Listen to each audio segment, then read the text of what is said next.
না বানালে পুরোপুরি মিস।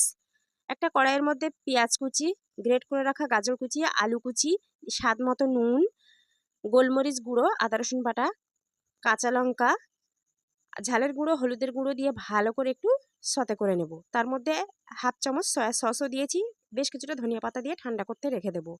নুন, তেল দিয়ে একটা শক্ত ডো আমি মেখে রেখেছিলাম, সেটা ছোট্ট করে একটা লেচি কেটে নিয়েছি। তার মধ্যে পুরটা দিয়েছিলাম 2 চামচ, আর একদম স্লাইস করে কেটে রাখা একটা সিদ্ধ ডিম দিয়ে চারিদিক দিয়ে এইভাবে একটু মুড়িয়ে নিলেই রেডি আমাদের মোমো। এই মোমোটা খেতে অপূর্ব স্বাদ হয়, না খেলে বুঝতে পারবে না। তো একটা কড়াইয়ে পানি ফুটিয়ে রেখে তার উপরে মোমোর বাসন দিয়ে উপর থেকে তেল ব্রাশ করে রেখে একে একে সমস্ত মোমোগুলো দিয়ে ওই 16 থেকে 17 মিনিট মতো একটু ভাপিয়ে নিলেই কিন্তু রেডি আমাদের মোমো। ভিডিওটা ভালো লাগলে প্লিজ বেশি করে শেয়ার করে দিও, আর এই রেসিপিটা একবার বানিয়ে খাওয়ার পর কেমন হলো কমেন্টে জানিও।